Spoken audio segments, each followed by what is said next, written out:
I'm here with the magic. Real Life Media exclusive coverage of Unlawful Justice was amazing. And I have the producer, Brouillette, and you know I had to pick his brain and get an exclusive about this phenomenal film. First of all, so much props to you on this. Thank you very much. It was such a, it was just so impactful. The emotions that the audience felt, that you could feel, the silence, the laughter, there was just so much chemistry within the audience.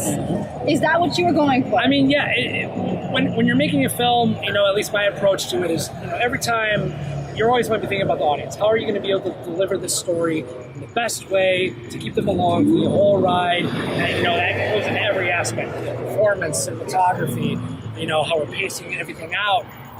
You know, what we're withholding, what we're delivering, and, you know, Baxter, I mean, that's a lot of that's, you know, Baxter, our writer and director, you know, a lot of that is his hands, you know, all the way through from the very beginning to the very end with editing. So, you know, a lot of that is just, you know, having a really talented filmmaker being able to, you know, put his vision out there, and then, you know, I'm there to sort of help, you know, guide and help and, you know, get everything all buttoned up and sort of bring everything from, you know, from point A to point Z. Exactly, logistics to screen, essentially, yeah. And I think that's exactly what it did, because it left the audience wanting more. You wanted to know what was going to happen in the next scene. Yeah. And it was this emotion, it was this journey of emotions that you're living through this guy's eyes, and it really took the audience there. I know as watching it, it took me into his pain, it took me into his job, it put me in his mindset. Yeah. And I think that's what a good film does, is a good film pulls you in and takes you on for a ride. Absolutely. You know, and Absolutely. that was what I felt. So what was the length of processing to getting this made?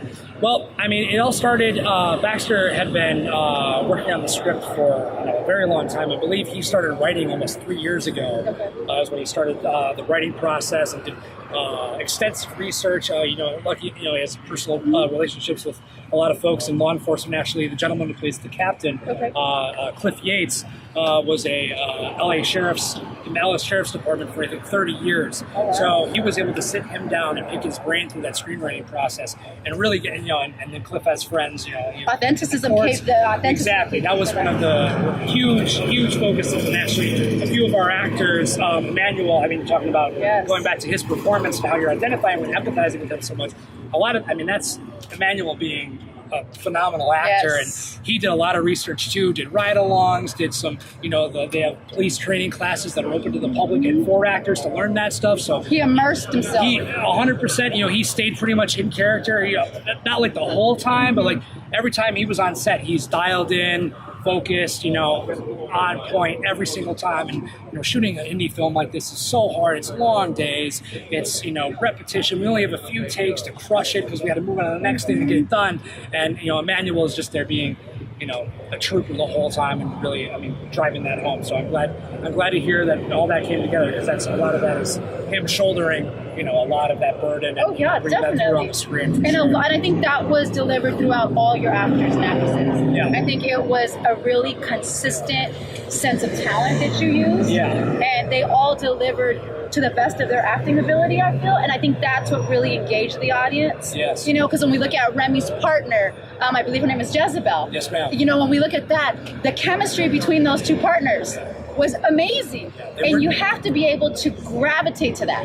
Exactly. You know, and then that's credit to Jezebel. You know, she's a veteran actress, been doing it for 20 years. Okay. So, you know, she, you know, responded in kind with Remy's level of dedication to, you know, character and motive, and really, you know, and obviously Baxter, you know, has backstories and everything, and they just dove in and they hung out a lot together. The commitment was there. Even on set, they were buddied up, and they were eating lunch together. They were doing all this stuff, and so yeah, that's how you get that chemistry crackling through. And we had a very, you know, extensive casting process. I think we did,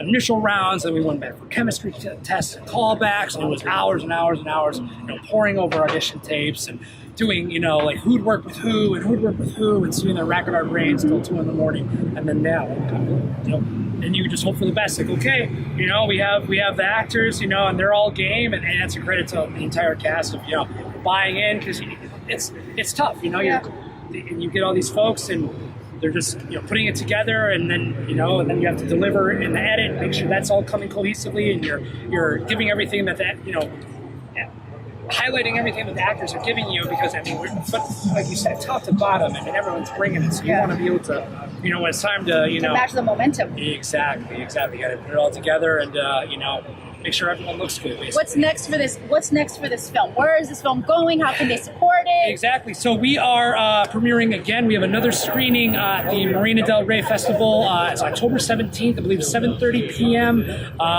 You can find us on social Instagram, Unlawful Justice Movie, unlawfuljustice.com.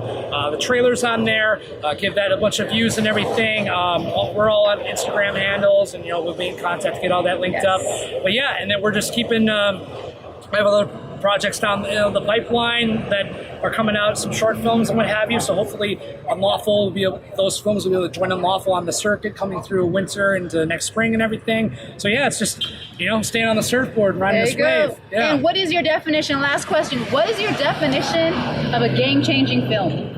I think a game-changing film takes, you know, things that are established and, you know, aren't like groundbreaking themselves as far as like genre and, you know, I mean, people have been making movies for over 100 years now. Best practices and that type of stuff, I mean, that's all set in stone. But how do you take these things, mash them together in unique ways, elevate them in certain ways, you know, do things that people aren't expecting, aren't going to predict, and then putting it all together and, you know, giving it, you know, and then ultimately trying to make a movie that you would want to see, you know, push boundaries and, you know, trying your best to put something that you think is different and unique and, you know, is going to, you know, blow some people away. And, that's right. You try to bring that vision to the screen as best you can. And that's exactly what that film did. So you heard it straight from the producer's mouth. Ben Brouillette, again, Unlawful Justice, is about to steal the screen. That's all I got to tell you. If you get a chance, watch it. Check out a screening. Again, game-changing films, game-changing media, real-life media. We'll be back. Bye. Thank you very much.